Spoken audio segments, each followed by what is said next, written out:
그러니까 모든 거를 다 맞춰 놓고 아이가 자는 시간에 제 거를 해야 되니까 거의 잠을 자질 못하고 한 거죠. 그런데 그게 사실은 내가 내 목표 때문에 힘든 건데 그게 얘를 키우니까 내가 힘든 게 아닌가라고 착각하는 순간도 있었고, 지금 젊은 어머님들이 아마 지금 다 그걸 겪고 있을 거예요. 근데 한 가지 제가 정말로 말씀드릴 수 있는 건, 안녕하세요, 조 작가입니다. 오늘은 정말 기다리던 분을 또 모시게 되었습니다. 오늘의 인터뷰는 15년 이상 언파표 영어 실천가들의 든든한 멘토로 활발히 활동 중이신 영어교육 전문가 홍현주 박사님인데요. 작년에 굉장한 사회당황으로 많은 분들께 도움을 주셨었는데요. 오늘도 많은 분들께 도움이 될 얘기 준비해서 나와주셨습니다. 저희 시청자분께 인사 부탁드릴게요. 안녕하세요, 홍현주입니다. 초대해 주셔서 정말 감사해요.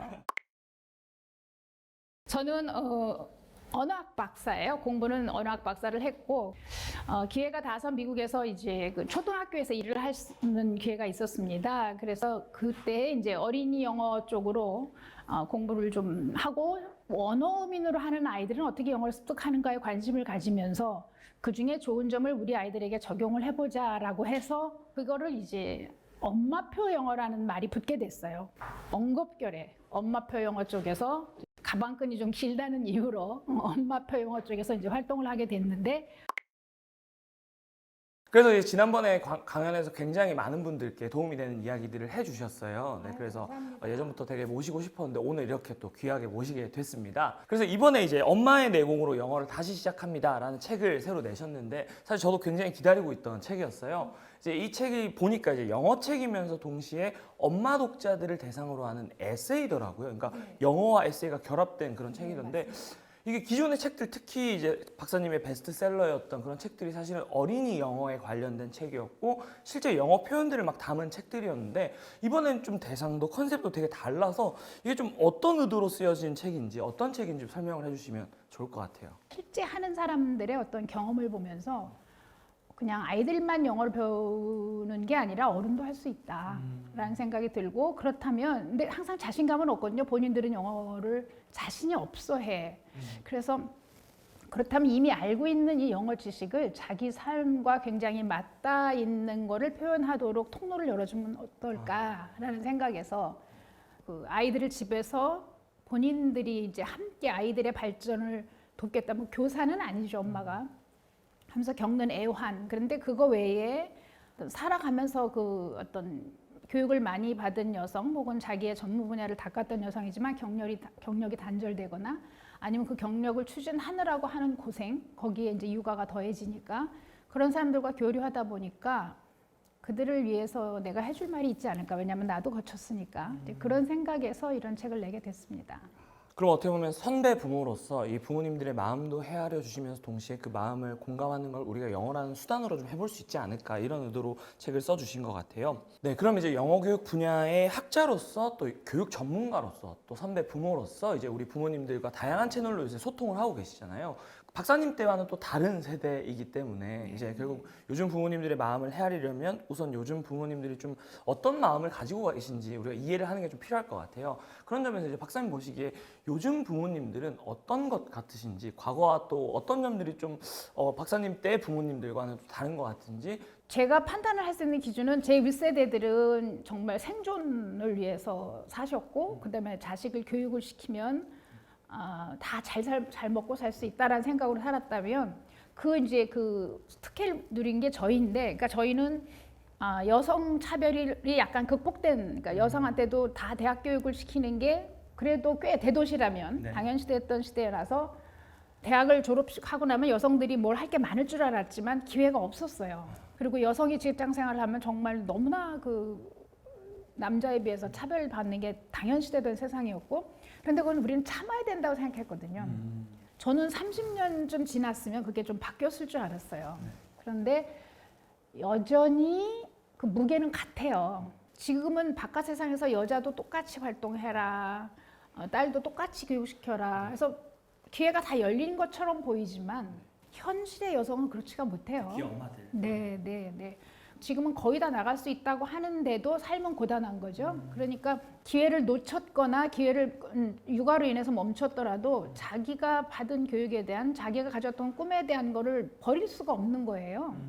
그래서 그들과 교류를 하다 보니까 젊어서의 나를 보는 것 같기도 하고 그래서 그런 마음을 조금 헤아려 주다 보니까 세대 차를 넘어서서 이제 친구 벗이 된 거죠. 저한테는 굉장히 큰 복이죠. 그래서 자기 개발에 대한 욕구가 굉장히 강하다라는 걸 제가 알겠습니다. 그게 이제 우리나라를 발전시키는 데 큰 자산이 되겠죠. 그래서 더 좀 사회가 여성한테 개방이 되고 뭔가 요가 문제를 좀 더 적극적으로 해결해 주는 정책이 나와서 이 뛰어난 여성들이 사회에 나가서 그 일을 할 수 있는 기회가 있었으면 참 좋겠습니다. 정말 말씀하신 것처럼 사실 그게 좋든 싫든 엄마라는 이유로 또 많은 것을 네. 이제 포기하게 될 수밖에 없는 여전히 그런 현실이 네. 그럼 이제 제가 오늘 여러 가지 이야기를 나눠보겠지만 우선 이제 좀 전에 젊어서의 나가 떠오른다 이런 말씀하셨어요. 젊어서의 박사님은 어떠셨나요? 젊어서의 저는 남들이 볼 때는 굉장히 열심히 노력하고 사는 사람이었겠지만 몹시 외로웠다라는 것. 동시대 여성치고는 굉장히 특혜를 받은 셈이죠. 교육열 높으신 부모님 밑에서 태어나서. 그렇다고 해서 내 삶이 굉장히 윤택하고 평화롭고 평탄했느냐는 아니에요. 현모양처 내지는 좋은 엄마에 대한 어떤 사회적 압력이라고 그럴까? 뭐 좋은 시댁이지만 또 아이를 늦게 가졌어요. 어렵게. 그러니까 이 애를 잘 키워보고 싶은 그런 마음도 굉장히 컸고 좋은 엄마로서의 내 위치와 좋은 아내로서의 위치 이것을 꼭 또 지키려고도 굉장히 애를 썼어요. 그러니까 굉장히 외로웠어요. 근데 그때는 또 우울증이라는 말이 보살펴줘야 되는 거로 여겨지진 않고 네. 그냥 이상한 걸로 여겨요. 정말 정신병 네. 내지는 뭐 나약해서 게을러서 뭐 이렇게 되니까 굉장히 나는 힘든데 그걸 드러낼 수가 없었어요. 그리고 투정을 하면 아까도 말씀드렸다시피 특혜를 받은 편인데 배부른 소리 하는 것 같고 근데 실제 나는 아프거든요. 그런 거를 겪었던 경험 때문에 엄마들을 볼 때 막 그 겉으로 드러나지 않는 뭐가 있을 것이다라는 생각을 하게 돼요. 네, 박사님 말씀을 듣다 보니까 사실 젊어서의 박사님 얘기였지만 사실 뭐 요즘 부모님들, 요즘 어머님들을 봐도 그런 고민과 그런 상황에 놓이신 분들이 여전히 많이 계시기 때문에 오늘 말씀들이 그런 분들께 많은 힘이 될 것 같고 오늘 또 이어서 들려주실 이 이야기들, 스토리들 통해서 결국 우리 부모님들이 그런 상황에서 좀 우리가 그럼에도 불구하고 어떻게 하면 좀 더 힘을 낼 수 있는지 그리고 동시에 우리 아이들만큼은 더 행복하게 키울 수 있는지 이런 얘기들까지 더 들어보도록 하겠습니다.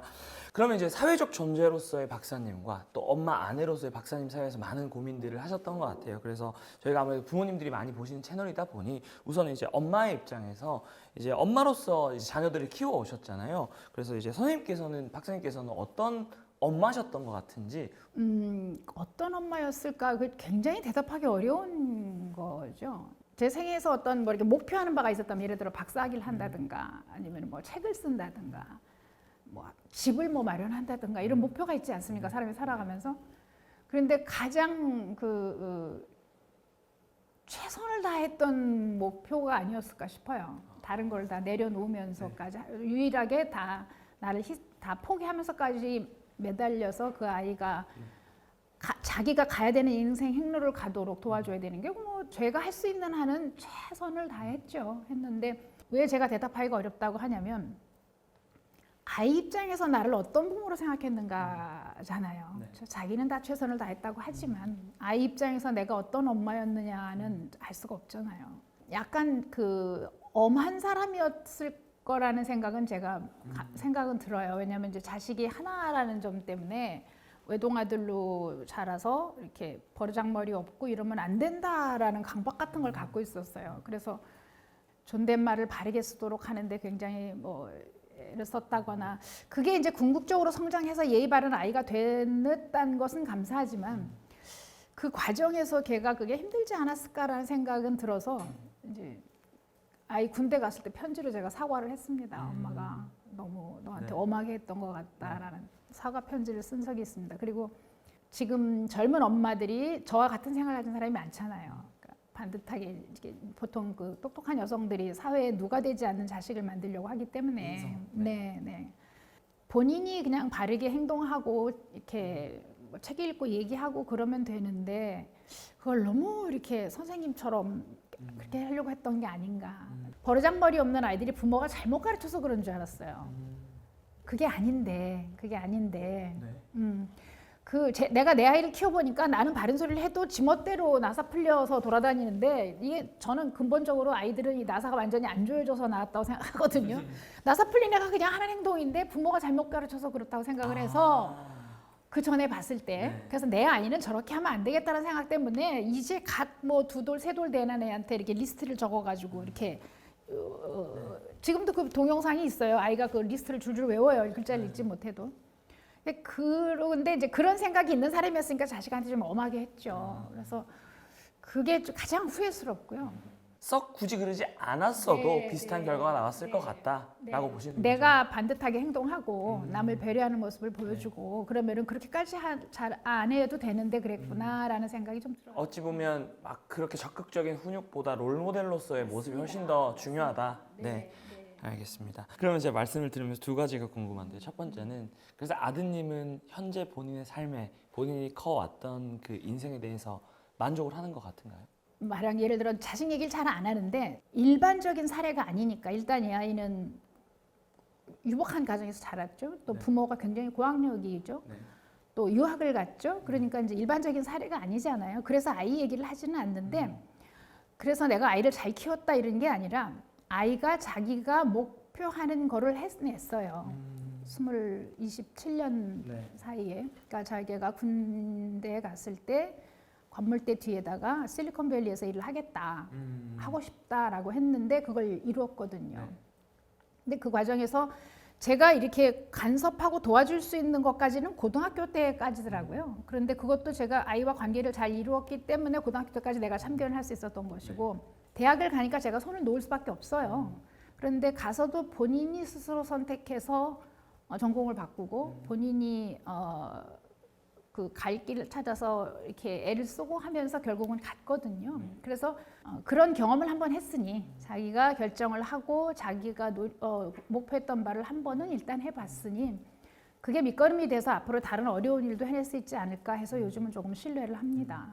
결국 이제 모든 부모님들이 바라시는 게 우리 아이가 자기가 하고 싶은 거 좋아하는 거 찾아서 그걸 하면서 사는 삶 이게 사실은 대부분의 분들이 동의할 수 있는 어떤 좋은 삶의 첫 번째 기준일 거라고 생각이 들어요. 그런 점에서 자녀분이 굉장히 아드님이 행복한 삶을 살고 있다라고 생각이 드는데 그런 맥락에서 아까 최선을 다했다는 표현을 하셨는데 사실은 저는 뭐 모든 부모님들이 각자의 상황과 각자의 맥락에서 최선을 다 다하고 계시다고 생각해요. 근데 중요한 여기에 좀 이 숨겨진 문제는 최선을 다한다는 것을 각자 다르게 정의한다는 것이 저는 박사님께는 그 최선을 다한다는 것이 어떤 의미였나요? 최선을 제가 다했다고 한다는 거는 그 아이한테 굉장히 책을 많이 읽어줬다라는 거죠. 그 아이한테 그냥 단순한 암기가 아니라 그 생각하고 이렇게 어떤 답을 말하고 아니면 질문을 던질 수 있는 힘 그때는 그렇게 교육적으로 생각한 건 아니고 그냥 그 아이와 시간을 보내려니까 할 수 있는 게 내가 잘할 수 있는 게 책을 읽어주는 거니까 했죠. 그러니까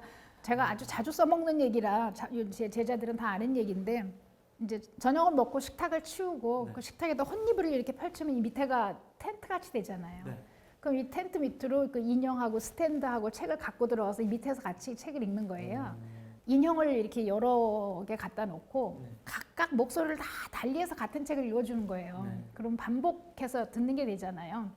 그러다가 이제 어떨 때는 한 인형이 아가 인형이 틀리게 잘못 읽으면 이제 일부러 그러는 거예요. 그럼 얘가 잘못 읽었다고 아이가 그래요. 그럼 네가 얘한테 좀 읽어주라고 이렇게 해서 읽게 하고 그런 식으로 해서 책을 참 많이 읽어줬어요.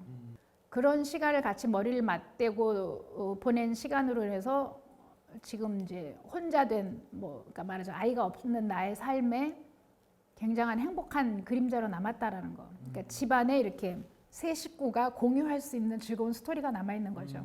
엄마와 아이가 책을 읽을 때 남편이 와서 행복하게 들여다봤던 그 장면들. 읽기 독립이라 그래서 빨리 책을 글자를 띄고 나서 높은 수준의 책을 혼자 많이 읽게 하려고 되게 애를 쓰시는데 저는 그렇게 안 했어요. 제가 많이 읽어줬어요. 아이가 스스로 읽을 수 있어도 왜냐하면 걔가 접할 수 있는 텍스트는 한계가 있잖아요. 그런데 내가 더 수준 높은 텍스트, 걔가 접할 수 없는 내용을 이제 읽어주면서 얘기 나누고 이렇게 스스로는 접할 수 없는 배경지식을 넣어주는 거죠. 그러면은 애가 스스로 하게 해야죠. 그런데 그건 아이 나름이에요. 저희 아이처럼 늦되는 아이는 늦게까지 돌봐야 되는 거고 아이마다 이 발달 속도가 다르다라는 거. 그래서 뭔가를 어려서 막 성과를 보이는 것에 안심하지도 말고 저는 지금 제 아이가 30이 다 돼가는데도 지금 이 아이의 성과가 다라고 생각하지 않거든요. 그러니까 그 순간의 어떤 성과에 매달리지 말고 이렇게 길게 볼 수 있는 힘이 정말 필요해요. 근데 그게 불안하잖아요. 기다린다라는 게. 그러니까 아이가 잘못된 게 아니고 내가 내 불안을 다스리지 못하는 거다라는 그런 자각이 필요하지 않나 싶어요. 결국은 이제 이 아이가 있다고 했을 때 이제 최선을 다해 주신 것이 결국 아이를 이해하고 아이의 수준과 아이의 부족한 점, 잘하는 점 이런 것들을 잘 이해해서 그 위에서 결국 이 아이의 수준과 속도와 어떤 선호에 맞는 방법으로 이 아이의 부족한 점들은 채워주고 잘하는 점들은 더 개발시켜주고 그리고 거기 위해서 결국은 우리 아이가 정말로 사랑받는 그 경험, 그 추억들을 주었던 것이 이제 부모로서 최선을 다했다는 것. 그러면 이제 그 또 다른 차원에서 엄마로서 가장 힘들었던 순간은 언제셨던 것 같아요? 아무래도 제가 하는 일을 포기하지 않으려고 하는데 제가 하는 일이 이제 박사니까 오래 걸리잖아요. 공부도 많고. 그러니까 모든 거를 다 맞춰 놓고 아이가 자는 시간에 제 거를 해야 되니까 거의 잠을 자질 못하고 한 거죠. 아이를 이렇게 아침 일찍 밥을 해서 먹여서 떨궈 놓고 제 일하는 데로 가는데 오다가 장 볼 틈도 없어서 가기 전에 이렇게 장을 봐가지고 든 채로 학교를 가요. 제가 미국에서 일했던 초등학교에. 그리고 거기 냉장고에다가 내 물건을 넣어놓고 그걸 꺼내가지고 와서 애를 다시 데려다가 밥 먹여서 공부 봐주고 운동을 시키고 그다음에 공부 봐주고 재워놓고 그다음에 제 그 공부할 걸 해야 되니까 정말 1분 1초도 어떻게 쉴 수가 없었어요. 버거웠었어요. 내가 이렇게 시간을 쪼개가면서 나의 일을 포기하지 않고 하는데 그럼에도 내 앞날이 이렇게 환하지 않다라는 것 때문에 오는 고뇌. 그 기간이 제일 힘들었어요. 그런데 그게 사실은 내가 내 목표 때문에 힘든 건데 그게 얘를 키우니까 내가 힘든 게 아닌가라고 착각하는 순간도 있었고 지금 젊은 어머님들이 아마 지금 다 그걸 겪고 있을 거예요. 근데 한 가지 제가 정말로 말씀드릴 수 있는 건 그것조차도 추억이 됐습니다. 그러니까 이제 내가 싫은 일을 한 게 아니기 때문에 자식을 키우는 게 싫은 건 아니잖아요. 그냥 힘들 뿐이지. 그러니까 내가 해야 하는 일, 하고 싶은 일, 사랑하는 일을 하는 것이고 내가 하고 싶었던 일을 또 한 것이었기 때문에 힘에 겨웠고 우울했지만 돌아서니까 추억이 됐더라라는 얘기를 꼭 말씀드리고 싶어요. 아마 많은 워킹맘 분들이 또 공감하시는 지점이 아닐까 싶어요. 그러면 그 힘든 순간에 좀 가장 그래도 힘이 됐던 거 혹은 그 힘든 순간들을 좀 극복하는 방법 혹은 거기에 순응하는 방법은 어떤 게 가장 도움이 됐을까요? 제가 자주 쓰는 표현인데 이 머리 꼭지 냄새 맡으면서 책 읽어주고 막 깔깔대고 아가들은 정말 깔깔거리고 웃거든요. 어른은 그렇게 안 웃는데 애기들은 정말 귀청이 울리게 깔깔거려요. 그 소리, 아이 그 내복 입고 있는 그 땀 냄새 이게 아직도 못 잊습니다. 그러니까 그 순간이 그러니까 그게 이렇게 막 인생이 늘 이 문제가 있어요. 항상 비바람 오고 바람 불고 비 오고 눈 오고 다 그러는데 가끔씩 해가 쨍 뜨잖아요. 그거 같아요. 아이의 그 웃음소리, 아이가 그 자는 모습 이런. 근데 그 커서도 그렇거든요. 꼭 아기 때만 그렇게 이쁜 게 아니에요. 저희 중고등학생이 돼도 자는 건 예뻐요. 키워보세요. 네. 그래서 그것으로 가장 행복하고 그것으로 그 어려움을 넘었던 게 크죠.